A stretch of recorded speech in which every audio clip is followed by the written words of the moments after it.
Welcome to Sandipan गुरु। इस YouTube channel में class 9th और 10th स्टैंडर्ड के जो स्टूडेंट एनसीईआरटी सिलेबस से पढ़ रहे हैं उनके लिए सब्जेक्ट मैथ के प्रत्येक चैप्टर को one by one, step by step और हर क्वेश्चन को डिटेल में समझाने का प्रयास सरल और रोचक ढंग से किया गया है ताकि आपका कॉन्सेप्ट क्लियर हो जाए और आप बोर्ड एग्जाम में अच्छे नंबर ला सकें।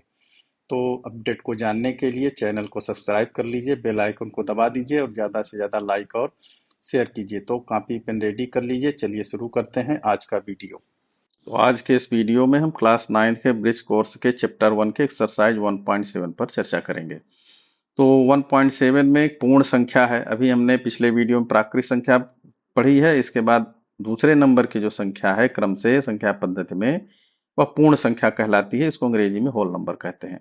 अब इसकी परिभाषा डेफिनेशन की बात करें तो वे संख्याएं जो जीरो और प्राकृत संख्याओं को मिलाकर बनती हैं।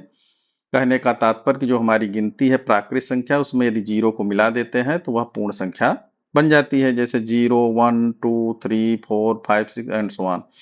तो यदि जीरो घटा देते वन से, ये जो वन से स्टार्ट हो रही है प्राकृत संख्या इसी में जीरो मिला दिए तो पूर्ण संख्या हो गई। अब ये जो पूर्ण संख्या है इसको अंग्रेजी के कैपिटल लेटर W से डिनोट करते हैं, प्रदर्शित करते हैं और इस तरह से इस समूह को लिखते हैं। ये बचले कोष्टक में 0, 1, 2, 3, 4, 5, 6 एंड सो ऑन। महत्वपूर्ण बात क्या है, सबसे छोटी पूर्ण संख्या 0 होती है। सबसे छोटी प्राकृत संख्या की पिछले वीडियो में हमने चर्चा की थी, सबसे छोटी प्राकृत संख्या 1 होती है क्योंकि उसमें जीरो शामिल नहीं होता है। जब इसमें जीरो शामिल कर देते हैं तो पूर्ण संख्या बन जाती है। तो सबसे छोटी पूर्ण संख्या 0 होती है। पूर्ण संख्याओं में ऋणात्मक संख्याएं नहीं होती हैं और सबसे बड़ी पूर्ण संख्या लिखना संभव नहीं है। अब चलिए यहाँ पर एक्सरसाइज 1.7 पर चर्चा करते हैं। यहाँ पर देखिए दिया है प्राकृत संख्या में शून्य को मिलाने पर जो संख्या प्राप्त होती है उसे पूर्ण संख्या कहते हैं, जिसको इस प्रकार से 0, 1, 2, 3, 4, 5 इस तरह से सारी संख्या क्या पूर्ण संख्या है। शून्य, अब शून्य क्या है, शून्य एक ऐसी संख्या है जिसका अर्थ होता है एक भी नहीं, मतलब कुछ भी नहीं। जैसे मान लीजिए कि आपके पास 10 रुपए थे और आपने 10 रुपए खर्चा कर दिया, आपके पास कितने रुपए बचे, तो कुछ नहीं बचा या एक भी रुपए नहीं बचा। तो शून्य का, अकेले शून्य का अर्थ होता है कुछ भी नहीं या एक भी नहीं, की गिनती शून्य से की जाती है।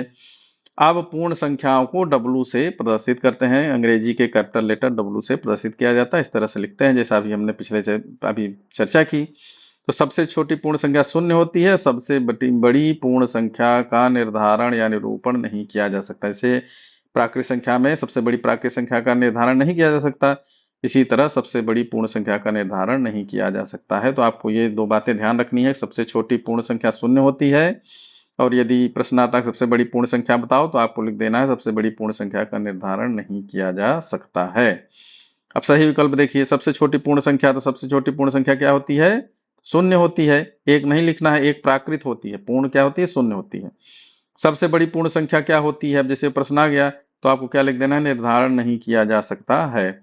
9 11 के बीच की पूर्ण संख्या, तो 9 के बाद 10 और फिर 11 आता है तो बीच की संख्या क्या हो गई, 10 हो गई।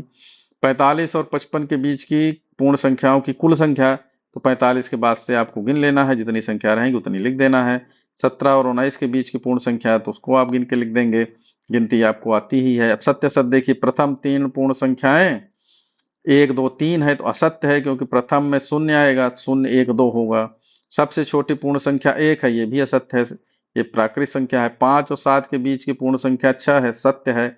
इस तरह से आपको सत्य सत्य लिख देना है। जो प्रश्न आपसे जिस प्रश्न का आंसर नहीं बनेगा वो आपको कमेंट बॉक्स में पूछ लेना है, आपको उसका उत्तर बताया जाएगा। आपको गिनती याद है तो उसमें बस शून्य शामिल कर लेना है तो आपकी पूर्ण संख्या बन जाती है।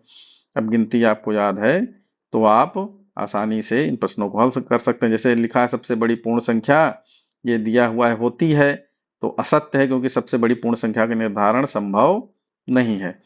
इस तरह से आपको इन प्रश्नों को हल कर लेना है अपनी कॉपी में, और जो प्रश्न नहीं बनते हैं, जिसका आंसर नहीं बन रहा है, उसको कमेंट बॉक्स में आप पूछिए तो आपको निश्चित ही उसका उत्तर बताया जाएगा। तो आप लोग इसको अच्छे से हल कर लीजिए समझ के। सबसे पहली संख्या पद्धति में पहली संख्या क्या होगी, प्राकृत संख्या जो आपकी गिनती है। दूसरी हो गई, उसमें गिनती में आप लोग के शून्य मिला दिया गया तो वह पूर्ण संख्या हो गई। तो मन लगा के पढ़ाई करिए।